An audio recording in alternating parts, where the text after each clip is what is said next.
아브라함의 생애를 들여다보면 참 존경스러운 삶도 있고 때로는 안타까움을 자아내는 삶이 있습니다. 존경스러움과 안타까움이 교차되는 삶을 아브라함이 살았습니다. 아브라함의 존경스러운 삶을 보면 그가 갈대아 우르에 있을 때 하나님의 부르심 앞에서 그는 순종하여 갈 곳을 알지 못하고 떠나기로 결단한 신앙인이었습니다. 그는 오랜 신앙생활을 통해서 하나님의 선하심과 인자하심을 경험했던 사람입니다. 그럼에도 불구하고 아브라함의 신앙 여정에서는 때로는 삶이 흐트러지고 때로는 무너지고 넘어지는 연약함을 보여주기도 했습니다. 우리 좋은나무 교회 성도 여러분, 신앙인이 세월이 지나면서 어느 정도 참 신앙적으로 성숙했다라고 할 때에 그의 삶에서 보여주는 아주 유치하고 치사한 삶을 사는 것을 보면 어떤 생각이 드십니까? 그게 나로구나 이런 생각이 드십니까? 어쩌면 저럴 수가 있어 하고 그 사람에 대해서 비판하고 비난하는 생각이 드십니까? 1번 그게 나다. 2번 어쩌면 저럴 수가 있어. 3번입니까? 둘 다 합니까? 예. 오늘 아브라함의 또 하나의 그 삶을 이 본문이 기록하고 있는데 아브라함의 삶의 여정에서 반복적으로 나타나는 이 불신앙적 삶이 기록이 되어 있습니다.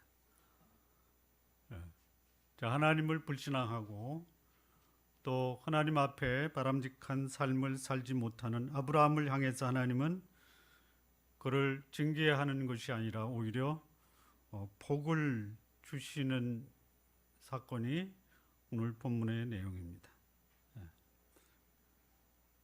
아브라함의 생애에서 보면 하나님이 기회가 있을 때마다 친히 그 삶의 터전 그리고 후손에 대한 약속을 상기시켜 주셨습니다. 또한 아브라함은 결코 승리할 수 없는 전쟁을 겪으면서 그 전쟁을 승리로 인도하시는 하나님도 경험하였습니다. 자식이 없어 하나님께 간구할 때 하나님은 하늘의 별들을 보여주시며 후손에 대한 약속을 친히 이상을 통해서 하나님은 확인시켜 주셨습니다. 자식이 없을 때 자신의 의지로 이스마엘을 낳아 기르다가 하나님이 다시 한번 약속의 자녀를 주시겠다라는 그 약속을 거듭 들었습니다.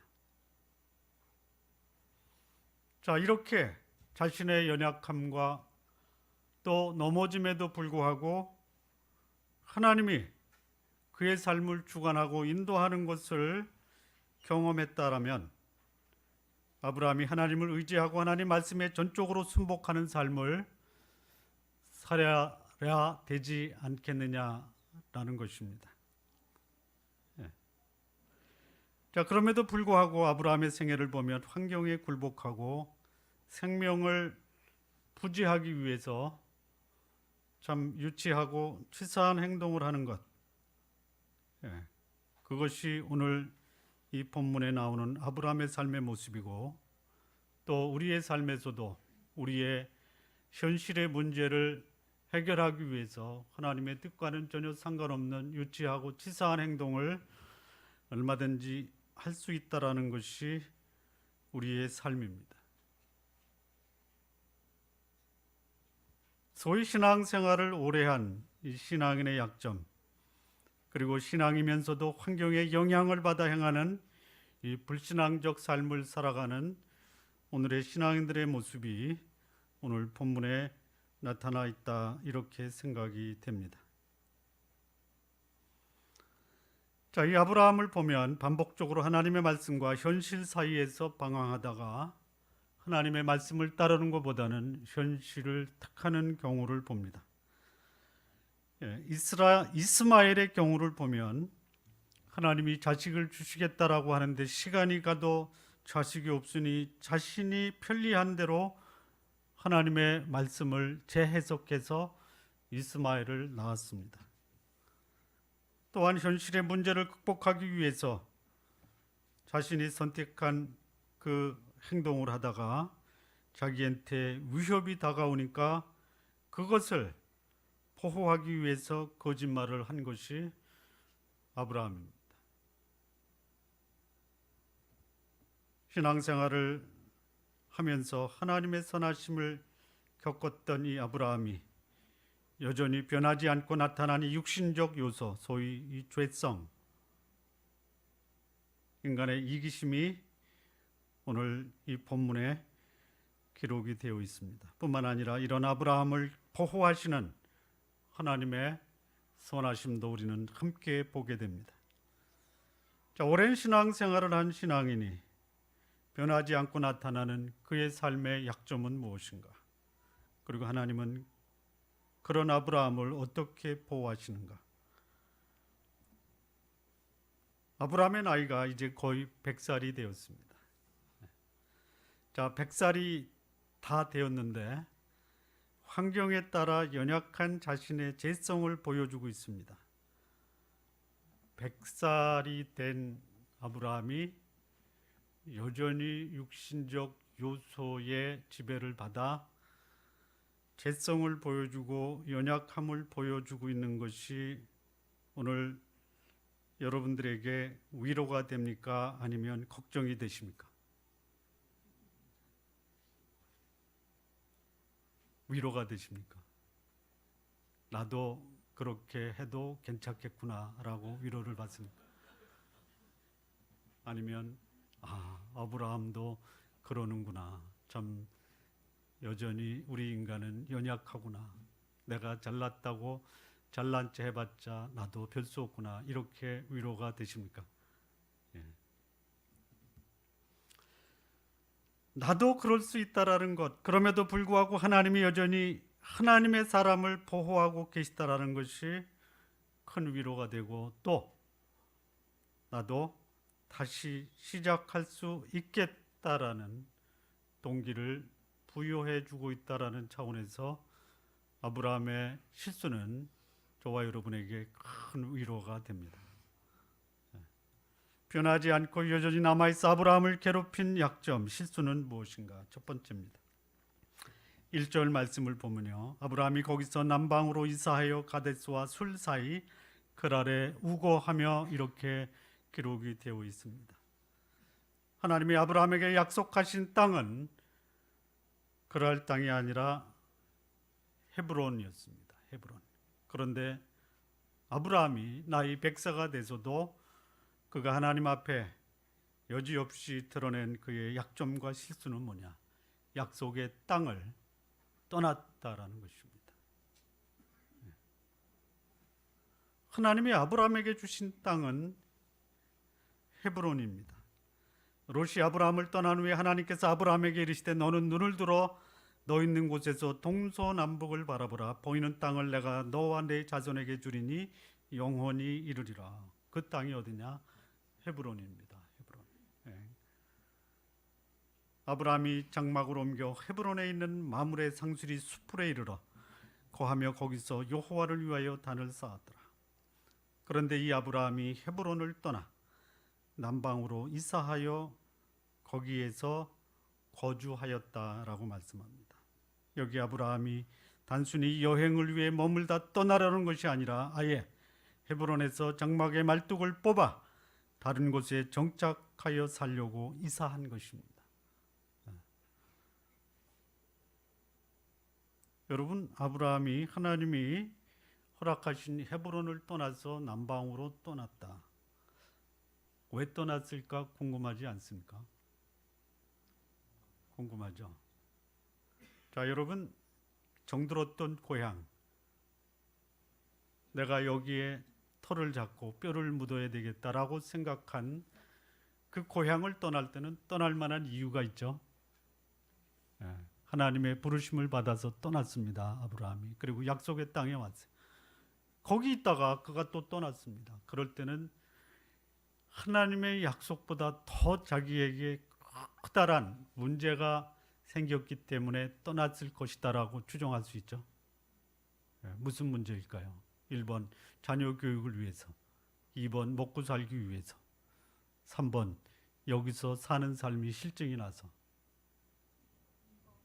몇 번이요? 2번입니까? 예, 아브라함은 자식이 있었지만 그 자식의 교육을 위해서 떠날 만한 그런 입장은 아니 되었습니다.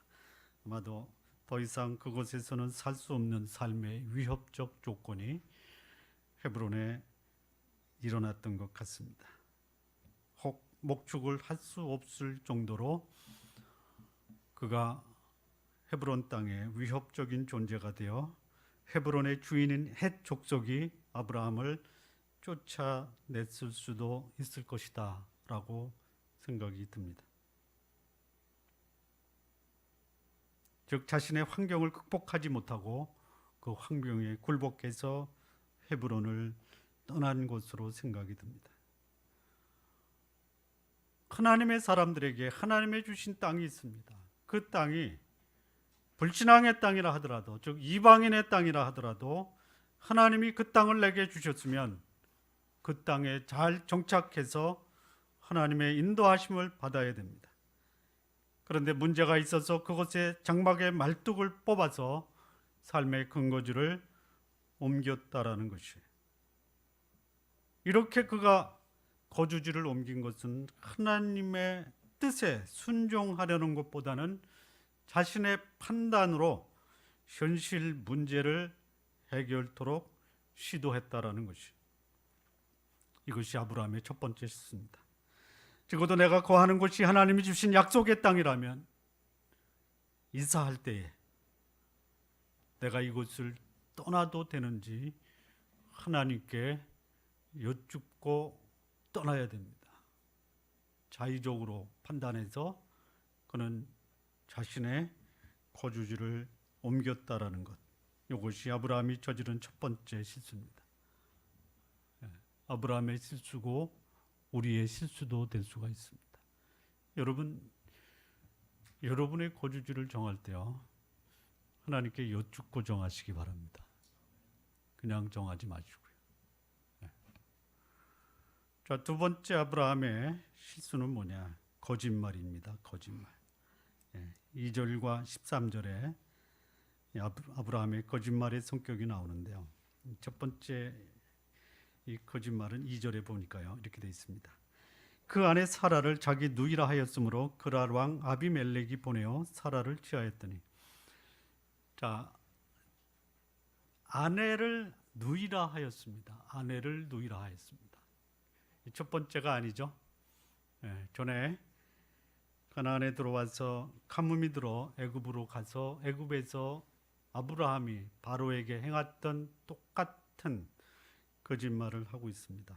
아브라함의 거짓말. 자, 아브라함의 실수는 뭡니까? 이 습관적으로 거짓말하고 있는 것입니다. 자기 목숨을 부지하기 위해서 아내를 누이라 속이고 아내를 바로에게 빼앗기듯 그랄 왕 아비멜렉에게 빼앗기는 상황이 닥친 것입니다. 자, 신앙인에게 있어서 극복해야 될 것이 있습니다. 그것이 뭐냐? 자신의 안전을 위해서 사랑하는 가족을 팔아넘기지 말아야 되는 것, 이거 극복해야 됩니다. 가족을 위해서 죽을 수는 있어도 가족을 팔아넘겨서는 안 됩니다. 근데 믿음의 조상 아브라함, 자신의 안전과 보호를 위해서 아내를 누이로 팔았습니다.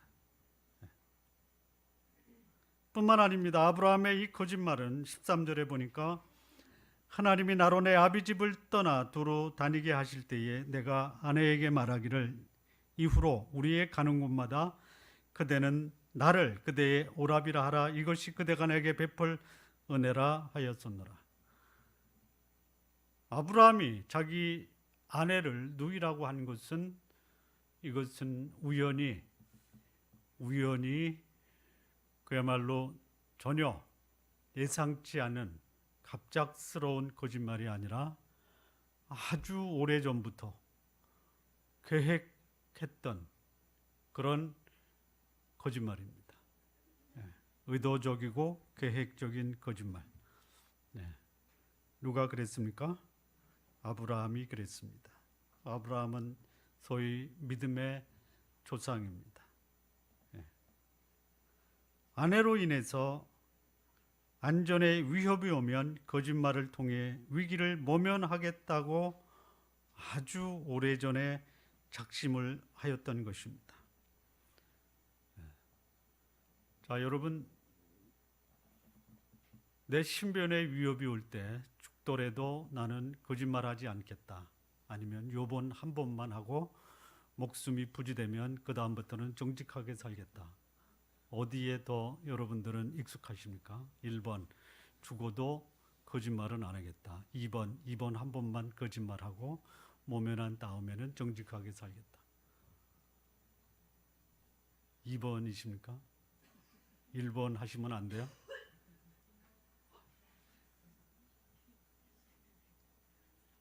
자, 가슴에 손을 얹고 다짐 한번 합시다. 진리를 위해서 죽을 수는 있어도 거짓말은 하지 않겠다.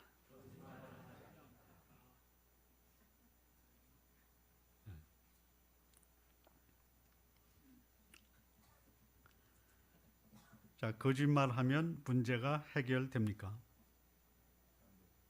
안 됩니까? 안 되는 줄 알면서 왜 그러세요?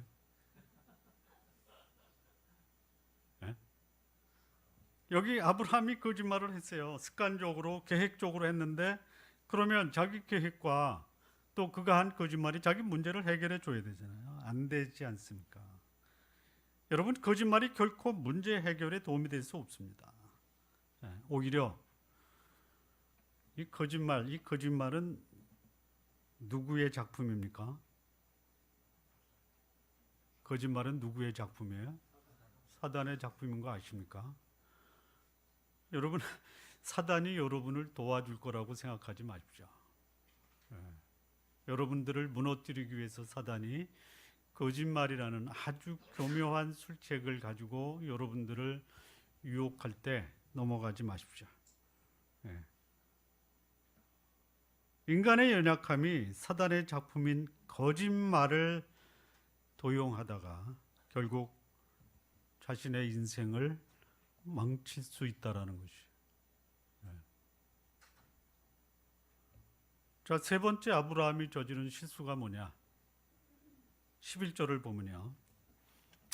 아브라함이 가로되 이곳에서는 하나님을 두려움이 없으니 내 아내를 인하여 사람이 나를 죽일까 생각하였으며.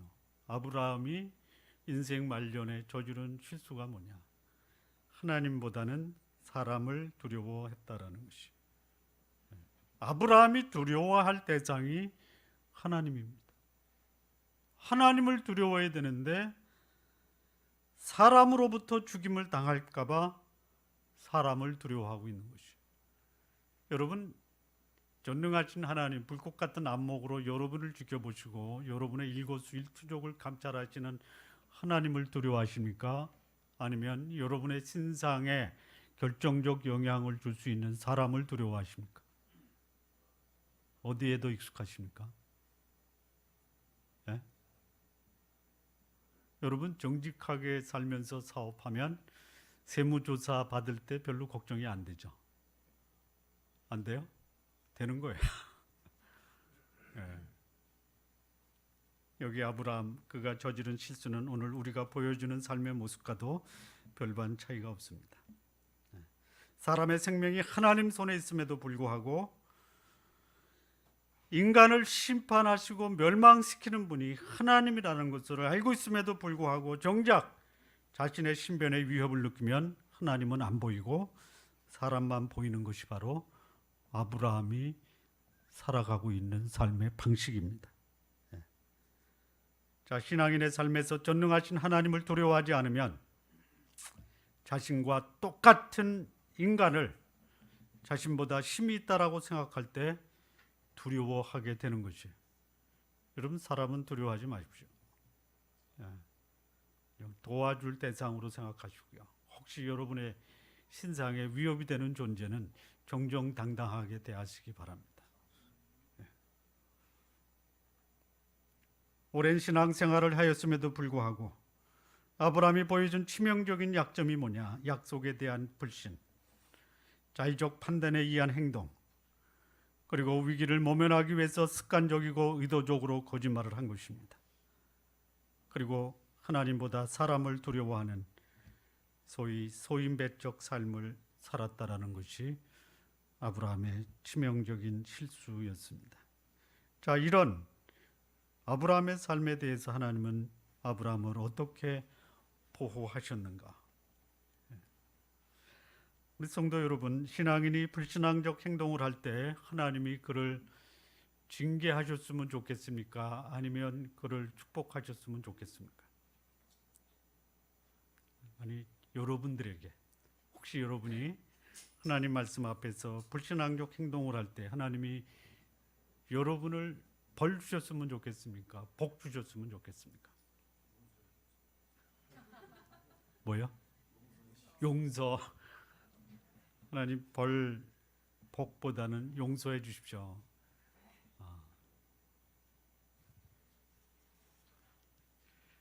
하나님이 여기 아브라함에게 보여주신 것을 보면요, 참 이렇게 한량없는 은혜를 주시는가. 찬송가에 그게 있죠. 아, 하나님의 은혜로 이 쓸데없는 자거든요. 그런데 왜 한량없는 은혜로 우리를 구속하는지 알 수가 없죠.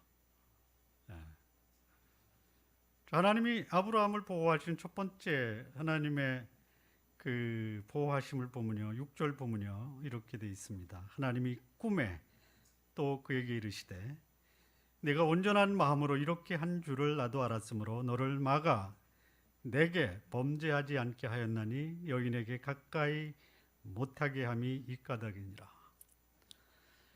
자, 이 불신앙인 아비멜렉입니다. 그랄 땅 왕이었던 이 불신앙적 권력에 의해서 그가 취했던 행동이 정략 결혼입니다. 그 결혼에 제동을 거신 거예요. 어떻게 거셨냐면요, 자, 이것은 지금 아비멜렉이 아브라함의 아내를 뺏었으니까 아브라함에게 잘못한 것이죠. 그런데 하나님은 아비멜렉에게 나타나서 뭐라고 말씀하시냐? 내게 범죄하였다, 이렇게 얘기하십니다. 여러분이 하나님의 백성이라면 누군가 여러분에게 해를 끼칠 때 그것은 결국 누구에게 범죄한 것입니까? 하나님께 범죄한 것이에요. 하나님은 여러분을 하나님의 분신으로 생각하십니다. 자, 그러니 하나님이 자기에게 범죄한 자를 막으신다라는 것이에요. 여기 막아 이렇게 돼 있습니다. 막아. 막았어요. 자, 꿈에 아비멜렉에게 나타났습니다. 그러니까 아비멜렉이 지금 뭐 하고 있는 겁니까? 잠자고 있는 겁니다. 어떤 날입니까? 어떤 날이에요? 그날이? 첫날 밤입니다. 결혼식하고 첫날입니다. 여러분, 뭐 그러더라고요. 신혼여행 가서 첫날 밤 뭐 하셨습니까? 손잡고 잤습니다. 이렇게 얘기하는 분들이 있어요.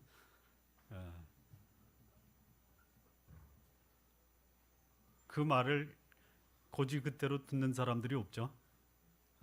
여기 그런데 아비멜렉은 첫날 밤 그냥 잤습니다. 그것도 꿈을 꾸면서 잤습니다.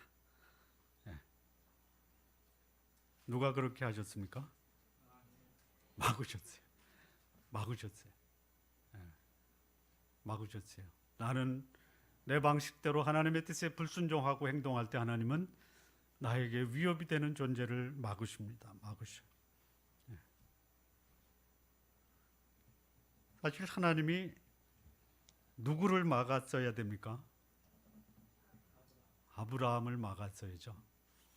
헤브론에서 그랄 땅으로 가는 것을 막으셔야죠. 여러분, 대체로 우리는 그렇게 기도하죠. 하나님 왜 안 막으셨습니까? 그러니까 간 건 지가 가고 막기는 하나님이 막아달라고 기도하는 경우가 많이 있죠. 하나님이 범죄한 아비멜렉은 막으시고 아브라함은 묵인하셨어요. 왜 그랬을까? 이것도 궁금하지 않습니까? 아브라함에게 잘못을 행한 아비멜렉은 하나님이 내게 범죄했다 해서 막으시고 하나님 말씀에 불순종해서 헤브론을 떠난 아브라함은 묵인하셨어요. 왜 그랬을까요? 궁금하지 않습니까? 이런 생각을 하게 됩니다. 하나님이 그런 거 있잖아요. 하도록 내버려 두시면서 그 결과가 어떤지 스스로 깨닫게 하시려는 하나님의 관대하심이 아니냐라는 것이에요. 여러분, 부모된 자로서 자식이 잘못될 때 어떻게 하십니까? 막죠. 그러면 막으면 그 다음에 안 합니까? 안 하는 자식이 있어요. 있습니다. 그런데 막는다고 안 합니까? 어떻게 해야 돼요? 겪게 하고 스스로 내가 이렇게 하니 이것이 나한테 큰 위협이 되었구나. 원칙은 정해 주시기 바랍니다.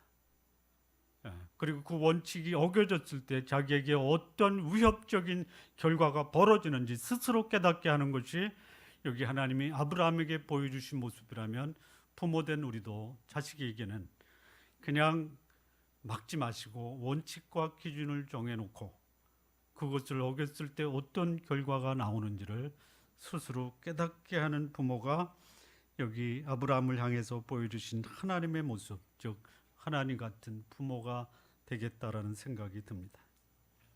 하나님 우리 막으실 수 있어요. 그러나 그대로 허용하면서 하나님의 뜻에 반하는 불순종이 어떤 결과를 가져오는지 직접 경험케 하시는 하나님이십니다. 우리 성도 여러분, 하나님의 뜻에 불순종해도 하나님이 그대로 묵인하시니까 그것이 하나님의 뜻이라고 생각하지 마시기 바랍니다.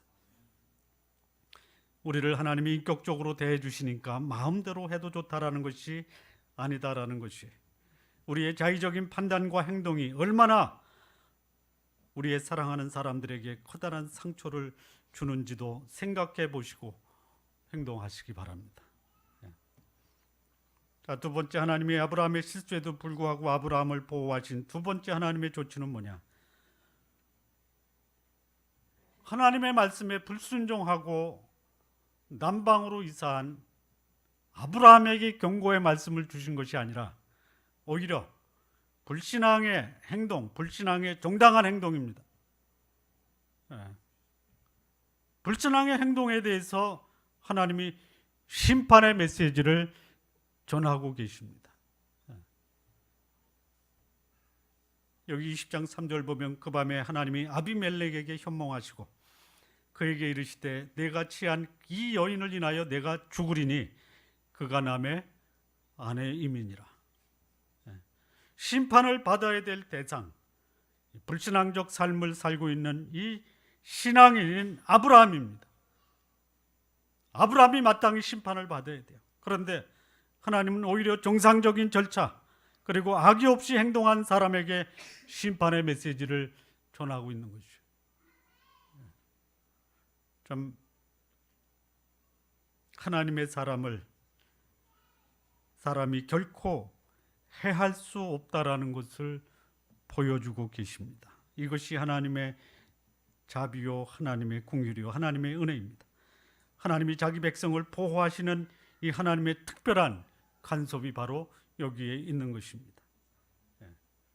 자, 세 번째 하나님이 아브라함을 보호하신 하나님의 모습은 7절입니다. 이제 그 사람의 아내를 돌려보내라. 그는 선지자라. 그가 너를 위하여 기도하리니 내가 살려니와 내가 돌려보내지 않으면 너와 내게 속한 자가 다 정령 죽을 줄 알지니라. 자, 여기 아브라함의 모습을 보면요, 무기력합니다. 자기 살 길을 찾으려고 아내를 팔아먹는 아주 유치하고도 치사한 남편입니다. 자, 이렇게 무기력한 신앙인을 하나님은 뭐라고 소개를 합니까? 선지자로 소개합니다. 선지자. 자, 선지자가 뭡니까? 선지자는 뭐냐면요, 하나님이 자신의 뜻을 세상에 알리실 때 직접 말씀하실 때는 직접 말씀하시지만 누군가를 통해서 말씀하실 때 그를 가리켜 뭐라고 그래요?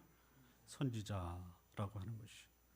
이런 유치하고 치사하고 무기력한 아브라함을 가리켜 하나님은 하나님의 뭐라고 하시는 거예요? 요즘 말로 하면 대변인이라고. 여러분, 대변인이 그를 유명한 사람을 욕보이면 어떻게 돼요? 혹시 아십니까? 전에 우리 대통령이 미국 가가지고 대변인이 어떻게 한 거 아십니까? 어떻게 됐어요? 잘리는 거예요. 그런데 여기는 하나님이 아브라함을 끝까지 지키시는 거예요. 그는 내 대변인이야. 연약하고 무기력하고 넘어지고 치사하고 유치해도 그는 여전히 내 대변인이야. 이 선지자, 하나님이 특별히 자신의 뜻을 전하기 위해서 사용하는 하나님의 분신이다라는 것이.